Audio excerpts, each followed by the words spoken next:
I signed the letter yesterday, sent it to the House of Representatives, na-receive na po nila at nakalagay sa sulat na ayon po sa rules ng Senado kasama sa order of business sa Monday, and kung walang magque-question ng rules at sa aming caucus nag-agree walang magque-question ng rules, ng impeachment rules sa hanay po ng majority o sa amin pong 13. Therefore, we can already convene as an impeachment court on Monday. So lahat po ng kinakalat nila na ito po'y lahat na nagaganap para protektahan lang po ang isang tao ay hindi katotohanan. Hindi po kami magko-convict dahil lang po sa politika, hindi rin po kami mag-a-acquit dahil sa politika. Impartial impeachment trial ang nasa konstitusyon, yun po ang balak naming gawin. So truth number 1, NBI ang lumusob at pumasok sa Senado at nakipaghabulan sa isang senador kahit pwedeng hintayin na lang sa session hall or sa office of the President. Fact number 2, ginugulo nila kasi nasira yung kanilang narrative. So fact number 2, pwede nang mag-umpisa sa Monday ang impeachment trial. Ako nga'y medyo nababahala kasi baka gamitin yung issue na to para maraming magsalita sa Monday tapos sa amin ibabalandra kung bakit may delay sa impeachment. Fact number 3, kinausap, inimbita ko sa opisina ko, sabi ko pwede pa siya magsama pero pinili niyang mag-isang pumunta sa office. We had a number of senators there and sinabi po ni NBI Director, he will follow the Senate and he will not arrest sa loob ng Senado. We told him to submit the warrant para makita namin. Sabi niya nung Lunes, Tuesday niya isasubmit kasama ang sulat. Pinayagan namin iuwi niya yung 10 operatiba niya, agents niya, with the condition na ibibigay niya yung spot report. Hanggang kahapon po, hindi binibigay. Ang alam ko hanggang today, hindi binibigay.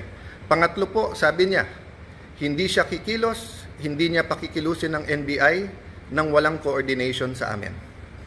Wednesday morning pa lang po, may reports na po kami na naglalabas-pasok po ang mga NBI agents. Naka-alert na po kami ng Wednesday. Pagdating po ng hapon ng Wednesday, paulit-ulit sinasabi po sa akin na meron pong NBI agents na naka-full tactical gear. Ibig sabihin po, naka-uniforme, may vest, may mahabang armas na nasa GSIS. Nagbigay ng contact person si NBI Director Matibag. Tinawagan namin yon at sinabi niya, pinapaabot ni Director, walang NBI sa Senate, walang NBI sa GSIS. Nung hapon, umakyat sa akin si General Mao at nagsabi po sa akin na may nangyayari sa mga pinto at yung GSIS ay nagsasara ng mga pinto at nagsasabing kahit senador po ang dadaan doon ay kailangan inspeksyonin.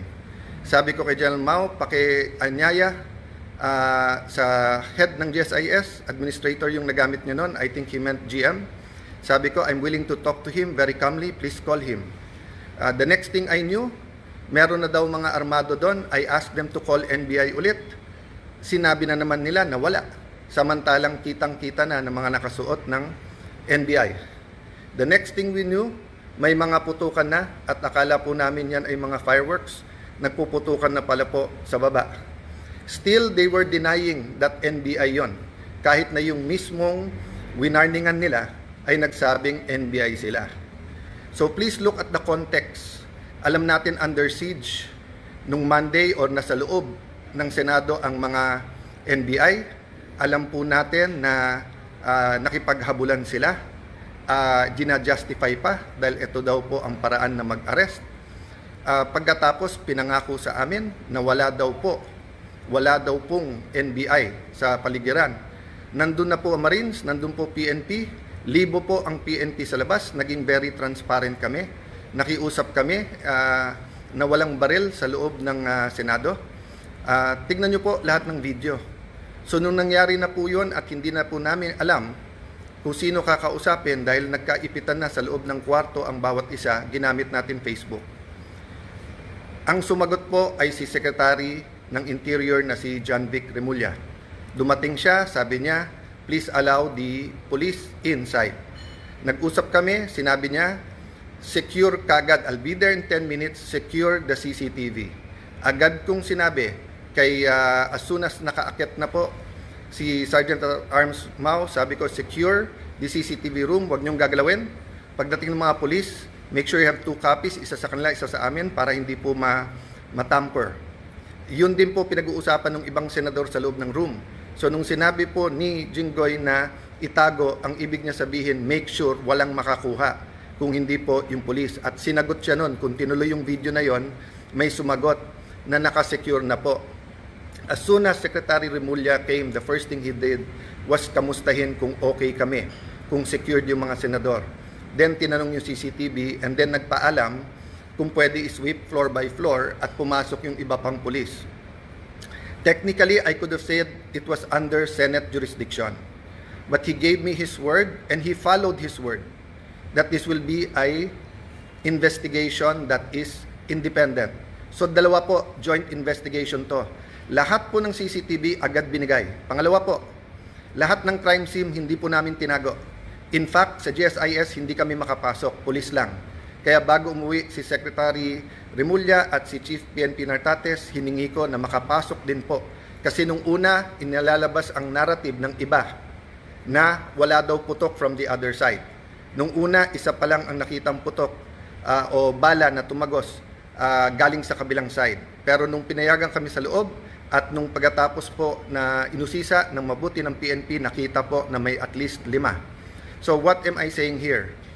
This is the results of the independent investigation so far. The President, and I thank him for calling, checking how we are, and assuring us that he told everyone to stand down, the military, the PNP, and the NBI. But I told him, sir, the NBI has been lying to us. Sabi niya, hindi, susunod sa kanya yung NBI. Sabi ko, sir, with all due respect, nandito naman si Sec John Vic, siya na mag-report sa'yo. So, dun sa mga nagsasabing this is stage or whatever, di ba, we allowed every single transparency measure, we allowed the investigation. In fact, pag-akyat namin ng 5th floor, kahit wala sa usapan, sabi po ni Secretary Remulla, ibaba ang mga armas ng OSAA. I saw his wisdom para nga hindi magka-enkwentuhan, para hindi magkaroon ng miscommunication or hindi questionin ang intention ng bawat isa. Pinababa ko sa mga OSAA yung mga armas. Sa 5th floor yon. We went to the 1st floor, nakita nyo naman yung press con. After the press con po, may nahuli na sinasabi niyang confidential assistant, confidential agent po siya. Confirm po yan at kinasuhan na po yan. At sinabi din po niya kung sino nag-utos sa kanya na taga-NBI.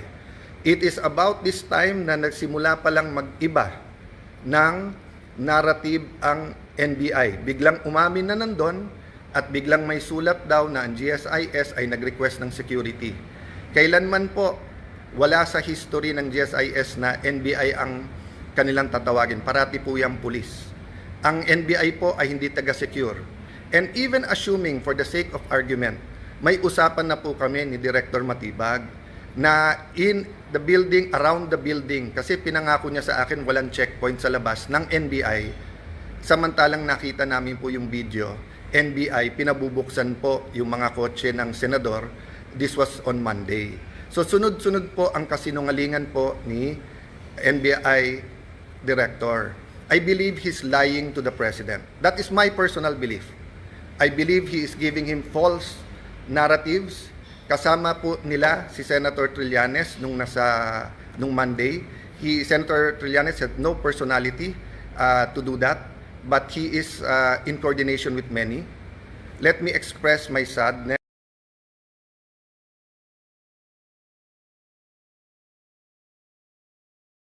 My regret. First time po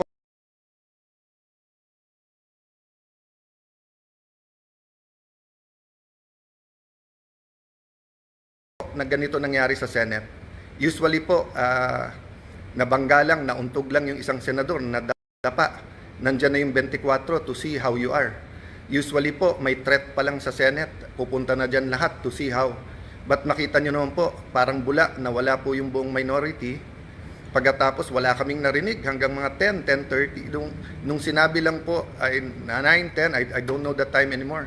Nung sinabi lang ni Senator Camille that we're okay, dun lang nagparamdam yung iba. And then ngayon, sunod-sunod, galing sa minority, pinagbibintangan pa ang majority at ang Senado. Pinaligiran tayo ng NBI, naka-full tactical gear. When we defended ourselves sa Senado, sasabihin nyo pa nakakalungkot at magulo ang Senado. Nakakalungkot po because never nangyari to sa institusyon ng Senado. Even po yung mga kapatid natin sa kaliwa, sa progressive group, nandyan po ako nung Batasan 5. Hindi natin pinayagan na arestuhin kayo dyan sa loob. Kasama ko pa ho si Senator Lacson noon na binisita kayo. Binigay namin ang moral support.